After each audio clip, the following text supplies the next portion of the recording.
What's going on, traders? How's it going? It's your boy Adrian Miller going to you live right now, and we're getting ready to go over a little bit of the concept of the MMM template, the market maker method by Steve Morrows. Now, he developed this method some time ago. It's kind of like an intraday trading style. I utilize it periodically.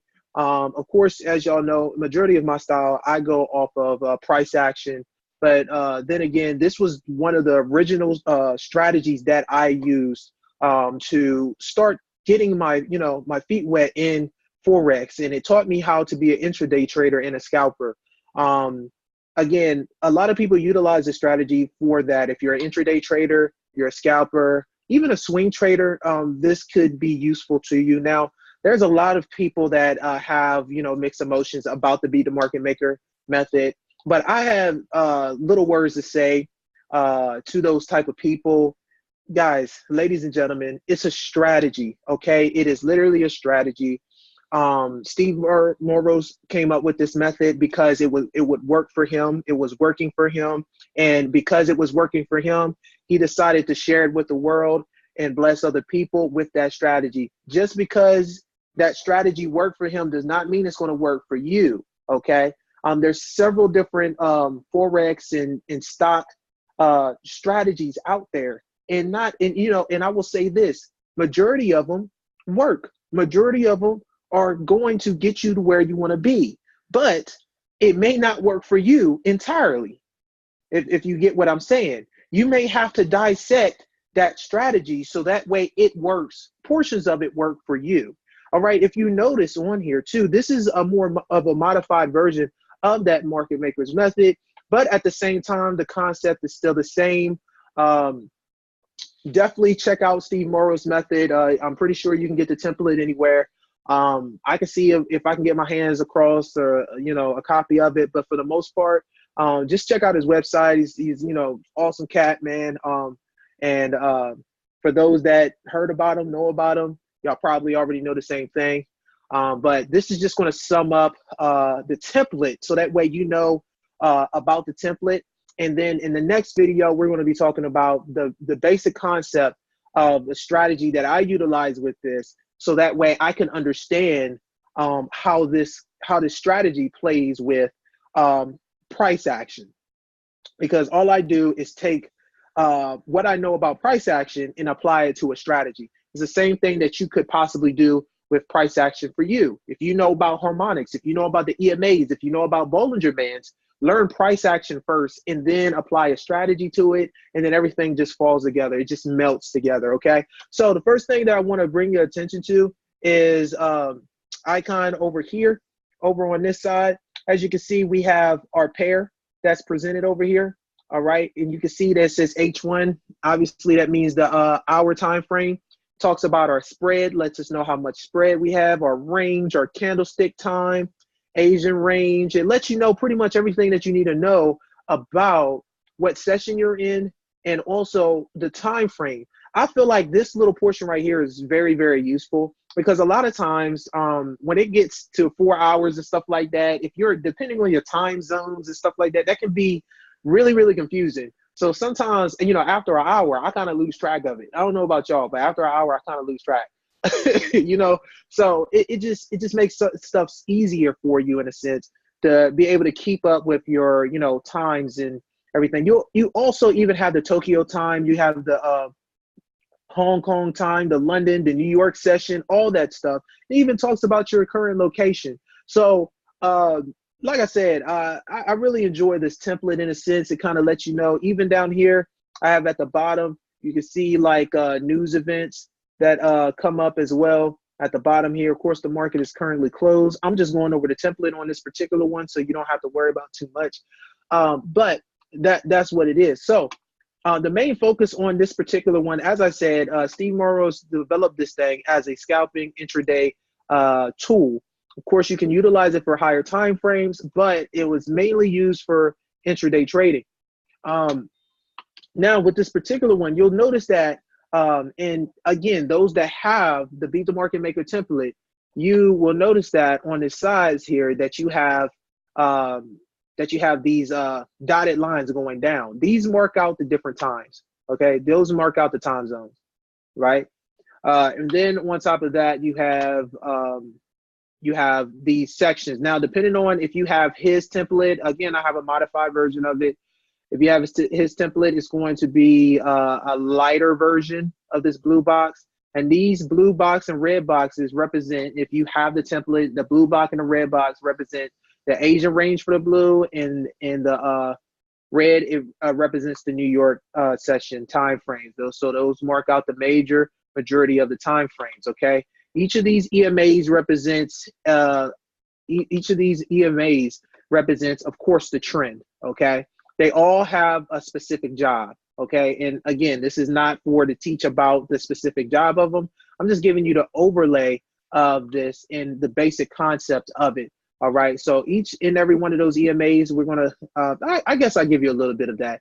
Each one of these EMAs kind of give you a job to identify the trend, how far the trend can actually go before being a complete reversal.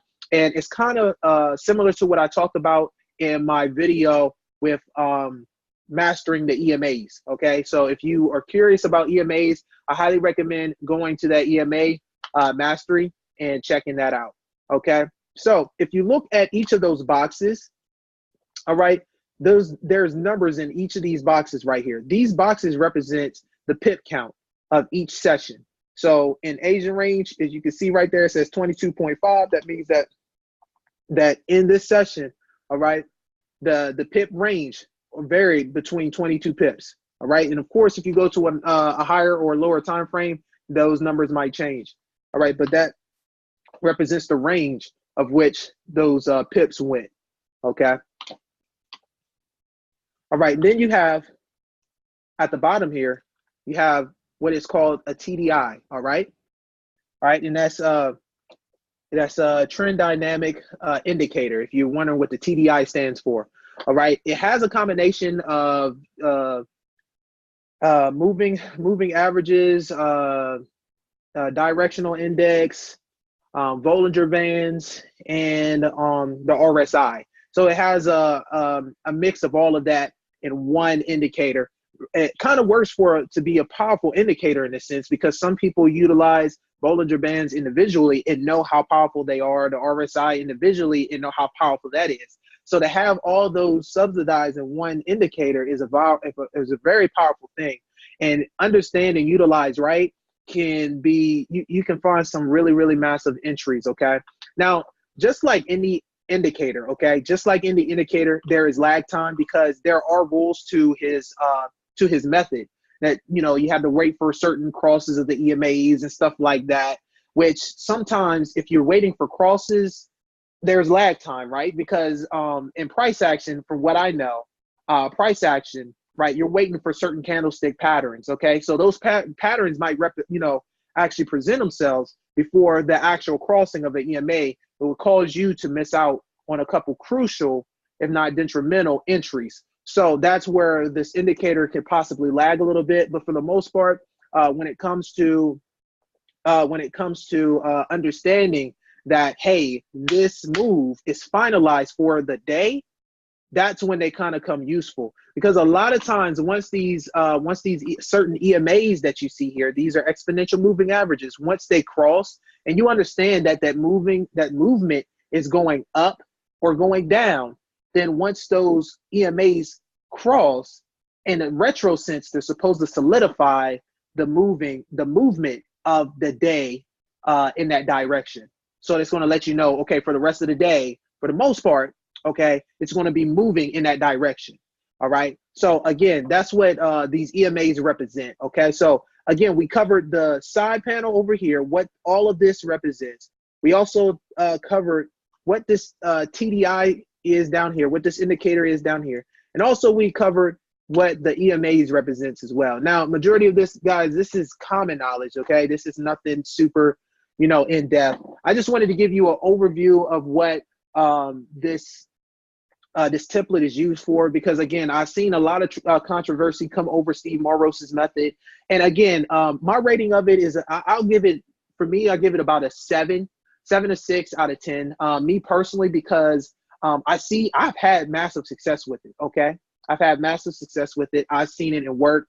but I can see where people's controversy comes from, especially when with the lag time and understanding price action as I have now. Because I know price action, I see the lag time in it. And sometimes because you're waiting for certain crosses or certain things, there is lag time in your trading, and there will be. But you can't deny the factor of being able to catch consistency, being able to switch over from price action and then coming over here to your scalping and being able to catch moves like this because certain EMAs crossing and you're seeing certain setups, certain reversal patterns and stuff like that.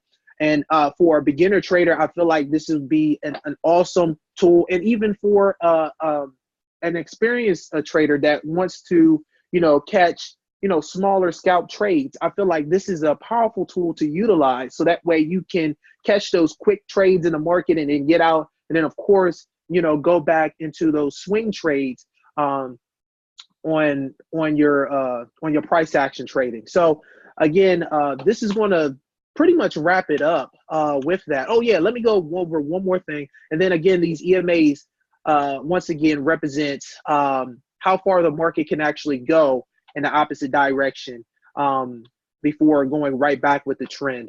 Okay, so like I said, in each of these represents the strength of the trend. Okay, the 50, we have the 13, the 5, the 50, the 200, and the 800 on here. And some people use EMAs. A lot of them will use I know people that use the 13. I know people that just use the 50. So all of those EMAs represents, they represent strength of the trend. All of them represent strength of the trend. So can you imagine all of those put and combined together to formulate a strategy? So that's all this is at the end of the day, is a strategy that works for a lot of people. Again, this is one of the first strategies that I started learning when I was learning Forex, and it's helped me a great deal to understand it. But once I, of course, switched over to price action, that's when I really came into full grasp of understanding the market. So again, I highly recommend that any strategy that you go over or test, that you make sure that that you learn price action first and then go to that strategy. Okay, so this is going to wrap it up. I did not want to make this a very long video. I just wanted to do my review of the Beat the Market Maker. Steve Morrows did an amazing job with this. I feel like it just takes time with anything to learn. Okay, but once you learn the basics first and then apply a strategy, you can't lose. You really can't lose. Even when you lose, you don't lose. Okay, so this is going to wrap it up. It's great to be back. And yeah, like I said, if y'all like this video, y'all want more, please like, subscribe, comment below. What did y'all think about this video? Hopefully it was insightful on the Steve Morrows method. And again, any other method that y'all want me to dissect and kind of give my review on, y'all can go ahead and put that in the comments below, and I'll give you my review on that specific strategy. So that way you can kind of know, is it a good strategy for me? Is it not? I don't know. And I can give you my opinion on it. It's fine. Okay, so this is going to wrap it up. You guys take it easy. Peace.